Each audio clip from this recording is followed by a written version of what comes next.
श्रीराम समर्थ श्रीराम. दशक 13, समास 8. कर्ता निरूपण. परमार्थामध्ये एक अतिशय महत्त्वाचा प्रश्न जो की इथे समर्थांनी उपस्थित केला आहे, आणि हा प्रश्न खरं तर सर्वांनाच कधी ना कधी पडतो. कोणता बरं हा प्रश्न?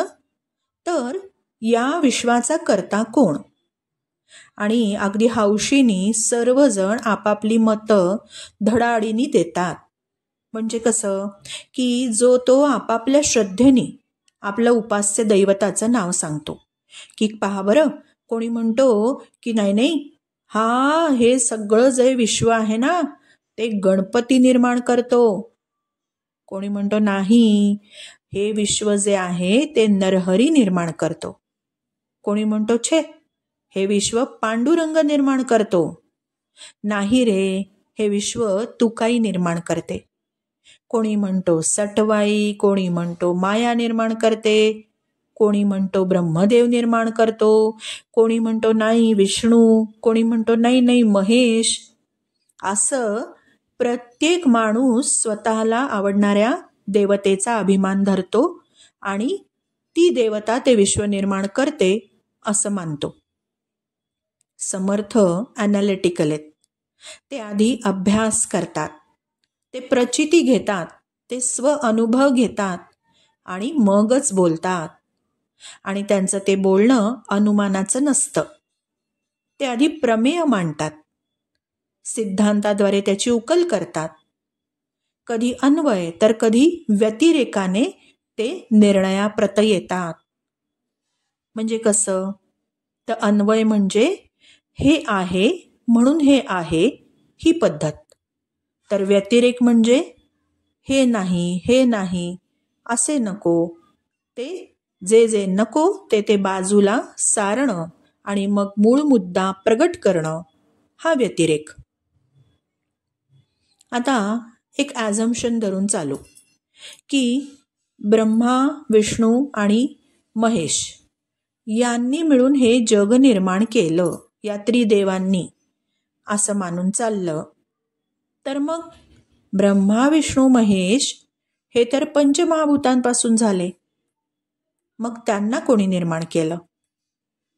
पंचमहाभूते स्वतः जड आहेत, आणि जे जड आहेत त्यांना कोणीतरी निर्माण केलं असलं पाहिजे.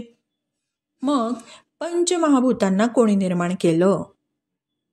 आणि हे तर सिद्धच आहे की कर्ता असावा लागतो आणि मगच कर्म होतं. म्हणजे मडकं तयार आहे, पण ते मडकं करणारा कुंभार असावा लागतो आधी. मग त्यानुसार पंचभूत निर्माण करणारा कोणी वेगळा आहे. आता इथे रेफरन्स देत आहेत समर्थ, आधार आहे त्यांच्या बोलण्याला, की श्री शंकराचार्यांचे परात्पर गुरु श्री गौडपादाचार्य मांडुक्य कारिकांच्या आगम प्रकरणामध्ये या प्रश्नाचं उत्तर देतात. आणि त्याचं मर्म काय सांगतात की स्पृहा म्हणजे इच्छा. काय बरं ती इच्छा? हे जग निर्माण होण्याची इच्छा कुणाला झाली? परब्रह्माला. अखंड ज्ञान हा परब्रह्माचा मूल स्वभाव आहे. ते पूर्ण आहे. दृश्य विश्वाच्या रूपाने अपूर्ण होऊन एकाचे अनेक होऊन ते स्वतःला पाहतं. निर्गुण जे परब्रह्म त्याला विकार नाहीत, आणि म्हणून त्याला कर्तेपणाचा सुद्धा विकार नाही. म्हणजे हे निर्गुणाने केलं नाही. आणि सगुणाने सगुण केलं म्हणायचं तर सगुण आधीच निर्माण झालाय. मग सगुणाचा कर्ता सगुणाच्या आधी असतो, अशा रीतीने सृष्टीचा कोणी कर्ताच आढळत नाही. मग कन्क्लुजन काय? मग याचा निर्णय कसा?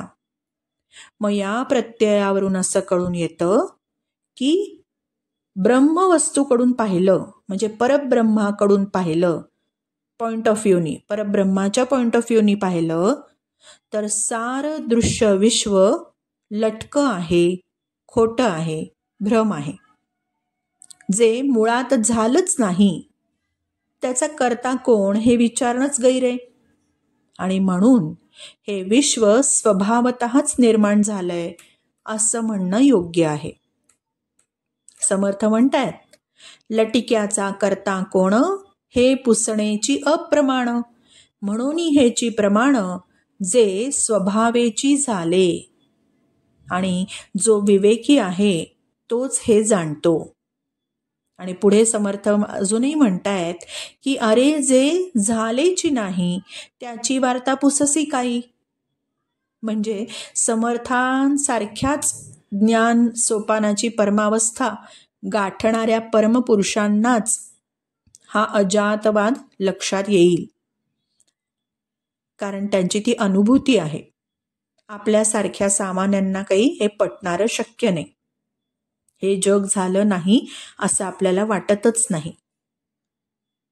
स्टार नोट म्हणते, अनेक गोष्टींसाठी पात्रता यावी लागते.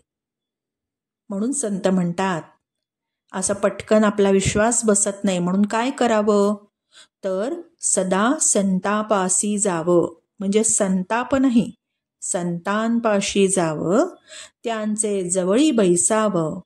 ते उपदेश त्यांचे जवळी बैसावे, ते उपदेश न देती, तरी ऐकाव्या त्यांच्या गोष्टी, तेणे कष्ट नष्ट होती. काय केलं पाहिजे, सदा संतांपाशी जावं, त्यांचे जवळी बैसावे, ते उपदेश न देती, तरी ऐकाव्या त्यांच्या गोष्टी, तेणे कष्ट नष्ट होती. म्हणून कळलं जरी नाही ना, तरी वाङ्मयीन समर्थांपाशी आपण जाऊया, त्यांना विनवणी करू. विषय समजावून देणारे तेच आहेत. खरा संत, खरा सत्संग तोच आहे. श्रीराम समर्थ. श्रीराम.